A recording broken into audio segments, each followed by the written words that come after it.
La dernière fois, je vous ai parlé de l'éducation nationale et de cette nouvelle circulaire qui parlait de la façon dont les enseignants devaient traiter la théorie du genre et les problèmes des enfants, en vous disant que la prochaine fois, nous allons parler d'identité, et c'est de ce dont je vais vous parler maintenant, dans ce clin d'œil du psy, où nous regardons l'actualité avec les lunettes psychologiques rationnelles. La première chose que nous devons un petit peu regarder, c'est cette théorie ou ce principe de l'identité. Parce qu'en ce moment, on a un petit peu l'impression que l'identité, c'est quelque chose qui est choisi, c'est quelque chose que l'on peut imposer. Or, n'importe quel sociologue, même de relativement assez mauvaise foi, et il y en a beaucoup, vous diront que ce n'est pas comme ça que cela marche. Le fait de dire que vous pouvez choisir votre identité, c'est un non-sens. L'identité est définie de plusieurs façons, et c'est ce que, par exemple, l'Encyclopédia Britannica nous dit, a une très bonne définition. Alors, je cite, c'est un modèle global de comportement qui est socialement reconnu, fournissant un moyen d'identifier et de placer un individu dans la société.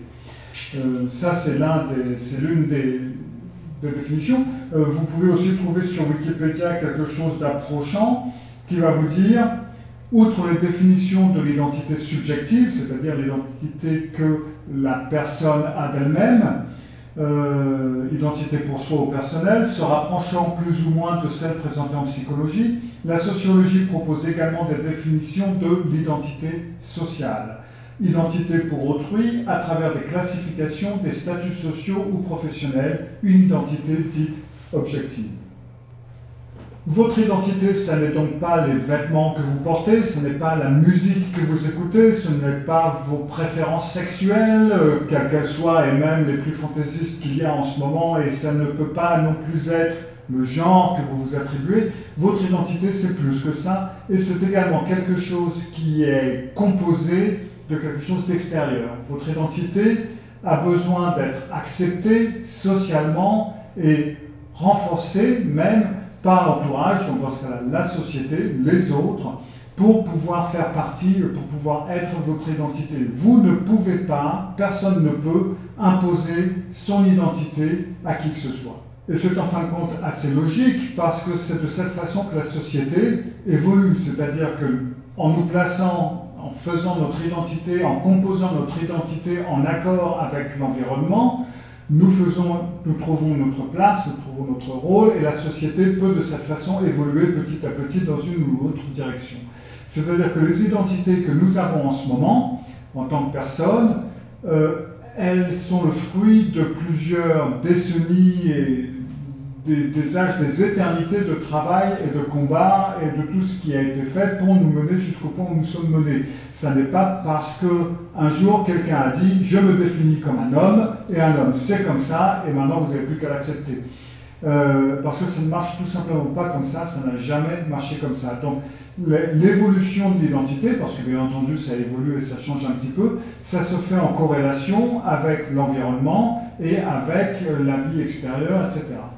Vous pouvez par exemple comparer ça un petit peu à les jeux qu'on jouait en tant qu'enfant. Par exemple, je me souviens quand j'avais 9-10 ans, j'adorais Léo, le lion blanc. C'était un dessin animé qui passait de temps à autre à la télévision, le mercredi je crois. Et c'est simple, c'est le roi lion, Walt Disney, ils l'ont tout piqué plus ou moins, donc si vous connaissez le roi lion, vous connaissez Léo. Quand on devait jouer dans la cour de récréation ou n'importe où, et moi je voulais être le lion blanc, je disais, on dirait que je suis Léo, le lion blanc. Et ça c'est nécessaire que ce soit accepté par les autres. Sans ça, le jeu ne peut tout simplement pas commencer. Si on est deux à vouloir être Léo, il va falloir qu'on trouve un consensus. Et ce consensus, ça va être les autres. C'est-à-dire que je ne peux pas imposer aux autres que moi je veux être Léo si les autres ne me veulent pas en tant que Léo. Si on est deux à vouloir être Léo, et bien là, ça va être les autres aussi qui vont décider. Ah ben non, moi j'ai pas envie que ce soit Cyril qui soit Léo, moi je préfère que ce soit Robert, et puis boum, là je peux rien y faire, que je veuille être Léo ou pas, que je marche à quatre pattes et que je rugisse comme un lion, cela ne changera absolument rien. Donc, comme dans le jeu de rôle, comme dans les jeux d'enfants, qui d'ailleurs sont importants pour pour façonner notre identité, c'est au travers de ces jeux de rôle, en fin de compte, que petit à petit nous façonnons aussi une partie de notre identité et que nous comprenons le principe de l'identité. En jouant ce jeu de rôle, c'est un consensus, et c'est également un consensus dans la société pour pouvoir trouver votre place et votre identité.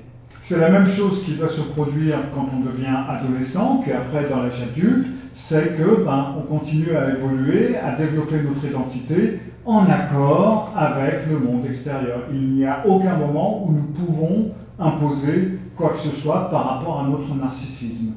Parce que vouloir dire que moi je veux que vous me traitiez comme étant une personne de tel ou tel sexe ou de telle ou telle planète, c'est tout simplement imposer son narcissisme aux autres. Ce qui veut dire que cette pléthore de nouveaux termes, de nouveaux genres qui sont inventés presque chaque jour, il y en a une soixantaine, même je crois plus que ça, ce ne sont que des termes vides qui, ne confèrent aux gens qui les portent aucun rôle social et aucune importance sociale quelle qu'elle soit.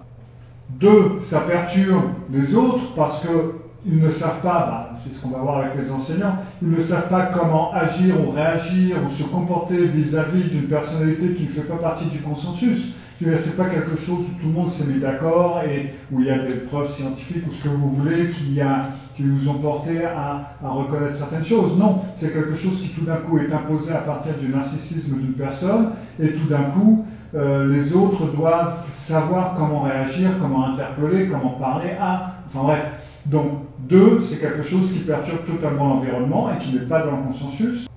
3, cela va porter à de très gros problèmes d'ici quelques temps parce qu'on fait croire aux jeunes que l'identité c'est fluide, autogénérateur, enfin bref, tout ce que vous voulez. Et donc cela va finir par créer un chaos psychologique dans leur tête parce qu'ils vont plus savoir où ils en sont et personne ne pourra le dire pour eux parce que personne ne s'y retrouvera. Et enfin, 4, cela constitue une menace pour la famille nucléaire qui est composée, je vous le rappelle, d'un homme et d'une femme qui font des enfants. Et que, on le veuille ou non, on sait parfaitement que dans les familles monoparentales, par exemple, où le père est absent, entre autres, on y trouve plus de criminels, plus de toxicomanes et plus de problèmes. Donc, psychologiquement parlant, socialement parlant, nous savons parfaitement qu'il y a des problèmes liés à une famille qui est composée autrement en tout cas qu'un père et une mère. Après, on peut discuter du sexe de ces deux personnes, et ça, c'est encore une autre discussion, mais qu'il y a au moins 2 parents et 2 rôles à remplir. Donc, pour résumer, jouer à l'identité, oui, pourquoi pas, mais 1, on ne peut pas décider de son identité tout seul, 2, on ne peut pas imposer son identité aux autres, et 3, une identité qui ne sert à rien, qui n'apporte rien ni à vous ni à la société, est totalement inutile et n'a tout simplement pas besoin ou raison d'exister. Voilà, c'était tout pour ce clin d'œil du psy sur l'identité. Je vous retrouve d'ici quelques temps pour un autre clin d'œil. À bientôt. Au revoir.